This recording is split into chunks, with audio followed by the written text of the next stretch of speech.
Joining us now to talk about this and so much more is the chairman of the Republican National Committee, Reince Priebus. Hello, sir.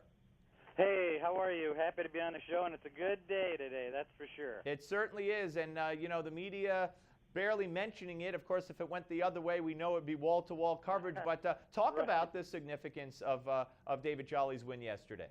Well, I think, it represents really what you're going to see more of this year. I mean, the fact that, you laid it out very well. You had a candidate in Alex Sink who ran statewide, raised a ton of money, had a bunch of friends in town, including, the Clintons and Ready for Hillary PAC and a lot of other outside money. And, quite frankly, I would have to say the Democrats are feeling and talking pretty cocky the last week and a half about this race. They were already chalking it up as a win, and lo and behold, David Jolly did a great job, the Florida GOP and everyone in between. And the fact is, people don't want and don't like Obamacare, and that's far more powerful than the money that the Democrats poured in, and I think that should tell you something. I mean, not to bring it back to Virginia, and even though Ken Cuccinelli lost, but that's another good example of the power of Obamacare, and that these folks are getting outspent, but the ground game in Obamacare wins it, and I think you're going to see that all over the country. I really think that's the case. Yeah, I couldn't agree with you more. I get a little nervous when Obama now delays. I mean, it's for the good of the people involved, like 80 million of us who would probably lose our health insurance right before the November elections. But he, of course, extended that unilaterally through the not only November elections, but through the 2016 presidential elections. So it might lose a little steam, and it's going to be up to you guys to keep that going and to make the people aware that might get complacent and say, I haven't heard about this for a while, I haven't heard about any problems for a while, to keep putting forth the facts of this, correct? Yeah, well, first of all, yes, on what our responsibility is, but on your initial premise, I've gone back and forth on this. I think by all these extensions, and I think they're prolonging this cloud of uncertainty over a lot of people in their lives. And so while sure they get this extension on compliance, they still have this cloud. I mean, they still have the cancellation. They still have this wonder as far as what is this that I'm going to be getting into, and am I going to be able to keep my doctor? And in many cases the answer is going to be no.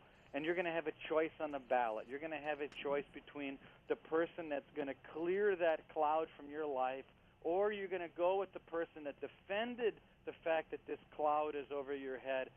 I think the choice is still there, Steve, and they can't take it away, not with a president that is as stubborn as Barack Obama, because he's not willing to delay the whole thing or scrap it or start over. He's too stubborn. It's what he's all about, and people are rejecting it everywhere across the country. Yeah, and there's a report out today. It's not a report, but HHS, Kathleen Sebelius, admitted today at a Ways and Means Committee hearing that she doesn't know. So these numbers we hear about how many people have signed up, she doesn't know how many people have paid premiums, which to me means she doesn't know how many people have signed up, because you're not signed up. You don't have it until you send a check in.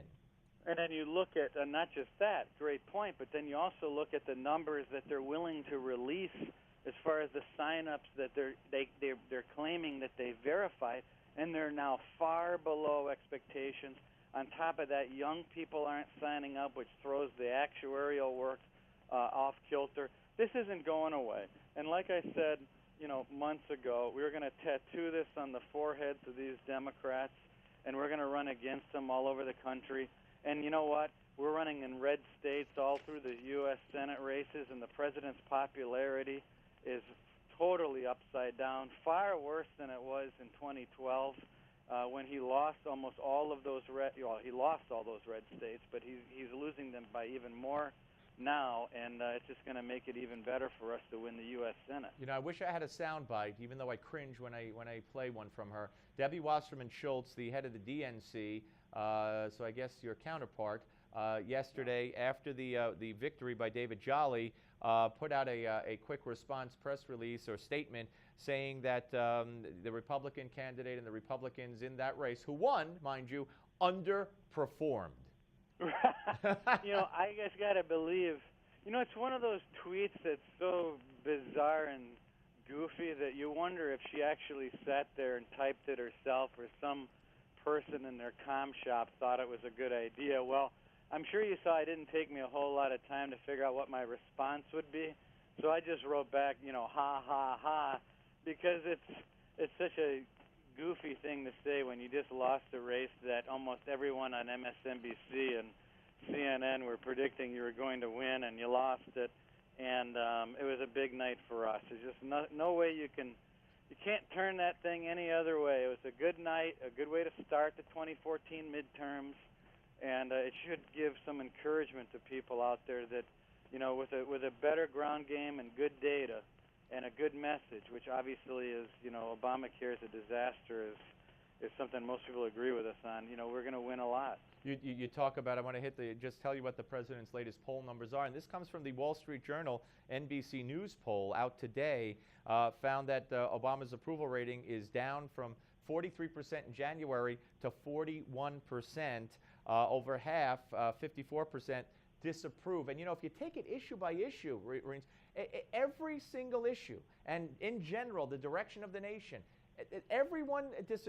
most people disagree with every one of his policies. Most people believe the country's headed in the wrong direction, and it just boggles the mind. He's so unpopular, and he keeps going around. I got a pen. Today he said, my time's running out. I can't wait. He's bragging about what he's doing with the pen.